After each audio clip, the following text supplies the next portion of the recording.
Love that waterfall.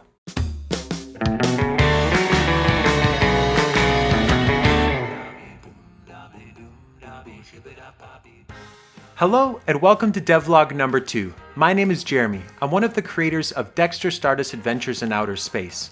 My friends and I are working on 2 Dexter Stardust games. The first is a point-and-click adventure game, which is episodic, and the second game is a pixel art platformer adventure game. So what did I work on this week? Well, let me show you.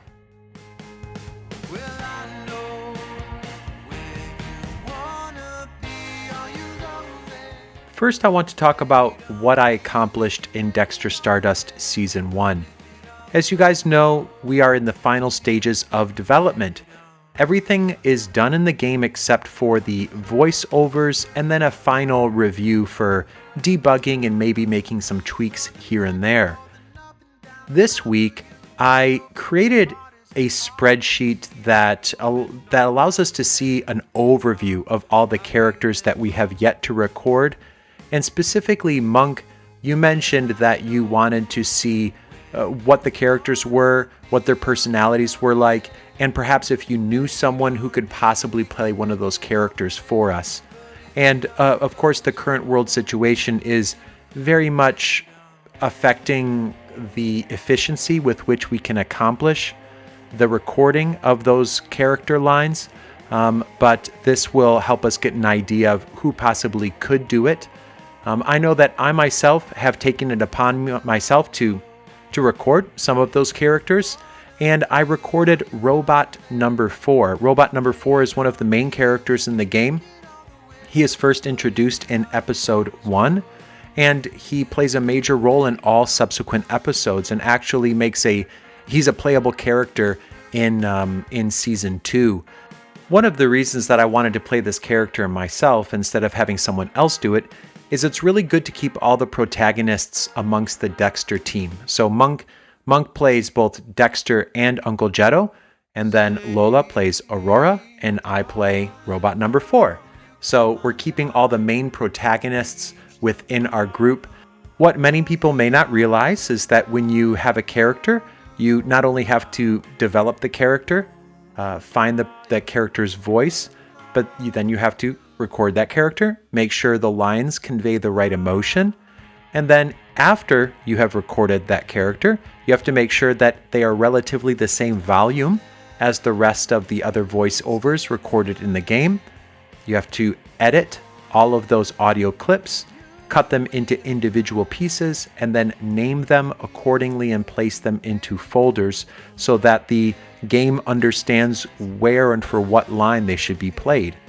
It's a long, it's a boring process, to be 100% honest, but the end result really speaks for itself, and it makes the game 300% more engaging and more interesting, because half of a person's personality is really how they sound, right? What their form of communication is like, how they communicate, and hearing that really, really breathes life to these characters. And we can see that the very first time that Dexter meets Number 4 is actually through a sewer, so we can hear a little bit what his voice sounds like here.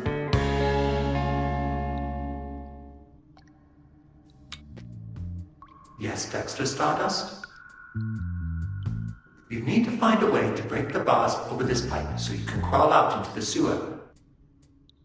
And just to interject, one really great thing that happened this last week was that In Defense wrote an article about Dexter Stardust, the very first episode that was released for free. The article was included alongside Roki and the new Beyond the Steel Sky game, which are both fantastic games by fantastically talented studios. And look at us over here, just this little tiny game made by a couple of people who have basically not really ever made a game.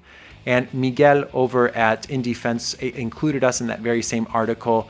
It really inspired confidence, and Miguel also PM'd me on Twitter and gave me a few pointers about things that I could improve about the game, and I really appreciate it. Entonces, Miguel, si ves este video, muchísimas gracias por la sugerencia. Voy a intentar poner en práctica lo que me dijiste. Gracias, amigo.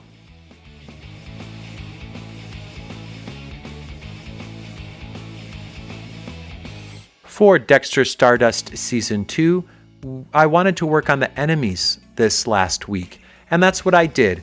I created 4 different characters, 4 different enemies, and they each have unique abilities. You can see that it was actually a long process, and it took me most of last week to work on these characters and put them into the game and make sure that they function and move correctly. I used the same base character. They all started from the same base character, and this character is called the Vanguard Mini. And most people haven't seen what the main antagonist of Dexter Stardust Season 1 is, but it's this character called the Vanguard. And the Vanguard has this sidekick, so to speak. It's this round, I guess, floating robot as a companion robot, the Vanguard Mini. And it's an excellent character to introduce into the Dexter Season 2 platforming game. He can the Vanguard Mini character can function kind of like a Goomba, so that there can be different types and they can have different actions. In this game, I created one that does nothing. It just basically patrols back and forth. You can jump on its head, you can shoot it, you can hit it with a melee attack. Nothing. It hurts Dexter if he runs into it, but it doesn't really have any other special moves or features. There's another one that is exactly the same, except you can't bounce on it, you can't jump on it. It has a spike on its head. And then there's another one that has an electrical field around it. And that one seeks Dexter out. It can float, it can move in the X and the Y axis, and it will seek Dexter. Now, that one is very unique because if you shoot it 3 times, the shield disappears and then it becomes it just stays in the last position, which actually might create some unique puzzles. Maybe you have to draw that enemy into a certain location, get rid of its shield, shoot its shield, and then you can jump on its head and then get to another area. I think that might be pretty cool. And then the final one was one that has this blaster type turret on its back, and it kind of comes out, shoots, and then goes back. And I can do anything with that. The engine that I'm using, Rex engine, it has an AI system, so I can make it patrol and then shoot when the player comes within a certain area of it, or I can just have it shoot on follow some type of pattern on a timer. Basically, there are a lot of different things that I can do. I also worked on creating the different sound components associated with these enemies. Now, the only 2 that really needed specialized sounds were the one that has an electrical field and the other one that has the turret on its back. And we can take a look here at this next video. I'll show what they all sound like, what they play like, what they look like. You'll actually see that I color coded them, and I really feel color coding them really helps differentiate their different movesets and allows the player to easily and immediately identify what they can do. So let's take a look at that.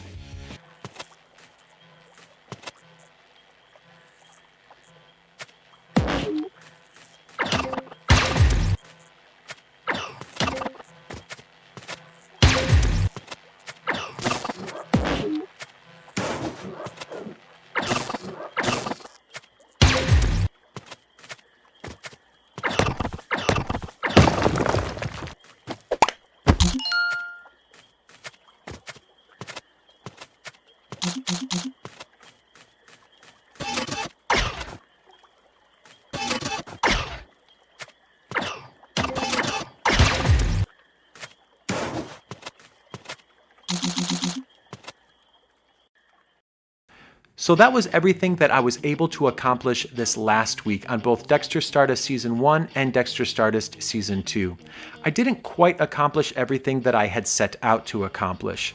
For example, in Dexter Stardust Season 1, I wanted to record my voice for some of the other characters that are left, and I'm going to work on that this next week. I think there are some key characters that I can use my own voice for. Perhaps I can maybe change my accent or increase or lower my pitch or something like that in order to breathe life and make them really feel unique and different.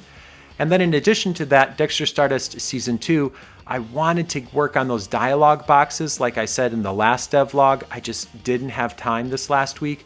So next week, Dialogue boxes. What does dialogue look like in Dexter Stardust Season 2? We're not going to go crazy with voiceovers like we did for Dexter Stardust Season 1. We're going to be a little bit more modest in our approach and our expectations of what we can accomplish. But dialogue boxes are the first step to see what that system will look like. And also, I would like to work on maybe prototyping some new enemies and then create another one of those Vanguard mini enemies that I had created. I showed you 4 of them today, but I think that could be another really interesting one, maybe one that spins around and has spikes or something like that. So next week is looking to be really interesting in Dexter Stardust development. Thank you so much for watching the video. I hope to see everyone back for the next devlog next week. Thanks.